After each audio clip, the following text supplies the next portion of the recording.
Before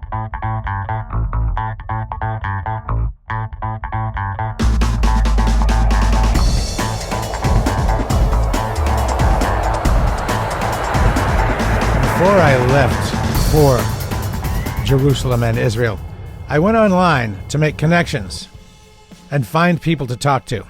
Well, I found Dave Silverman, a hairdresser who moved to Jerusalem, and boy, he has an interesting story. I arrived in Israel in October of '74, and on a thing called the kibbutz. It's a communal farm, and they stuck me in cotton the second day of after I arrived, and I was working in the cotton in those days. Nowadays the cotton is all compressed into these big cubes, but in those days they didn't have compressors.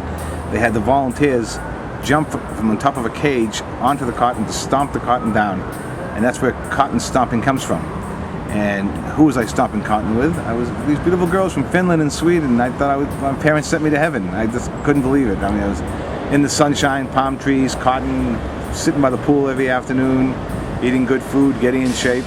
And that's how I originally fell in love with Israel. And so you came here and you even joined the army. What was your experience in the army like? The army was sort of caught me off guard. I had to do it as a citizen. Once I became a citizen, I had to join the army within a year. It sort of freaked me out, but I was ready for it. By then I was already Zionistic. I had ideology, and I loved the country, and I want to help protect the country and protect my friends in various parts of the country. And fighting in Lebanon in '78 sort of freaked me out. I saw death for the first time right before my eyes from war. And then during the '80s, I was in the first Lebanon war, where also I saw a lot of death. I was a medic in the tanks, so I saw a lot of bad burn wounds and injuries that sort of freaked me out to the point where I was having nightmares, and I left the country in '85. I needed a break from the war and all the heavy scenes. And then my wife at the time, she and I went back to Boston for 7 years. And then you came back.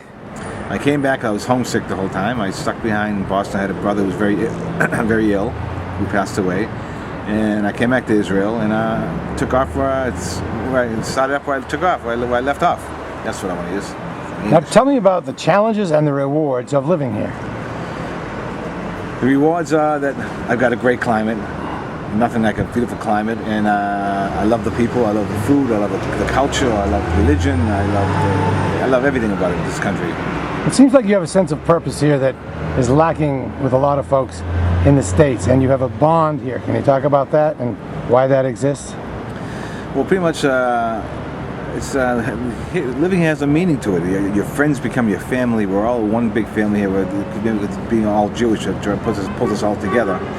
Being surrounded by people who want to kill you all the time and take over your land, it's a bit of a challenge, but it's a challenge. I love it. Now, more about the challenges. You told me a story earlier about seeing missiles fly over your house and then seeing the Iron Dome blow them up. Yeah, that was pretty amazing. I mean, thank God for modern technology. I'd be sitting there on a Saturday morning having coffee in my patio with my wife and kids, and seeing missiles flying over our head last summer that were heading towards Jerusalem that weren't being knocked down because the computer knew that they were going to land in open areas. And a couple that we saw actually shot down right before our eyes. You see the missiles go up, one or two of them, and they explode, and like right over your head. It's like, well, thank God for the Iron Dome. It's one thing to hear about those experiences in the news, quite another to hear about them in the first person.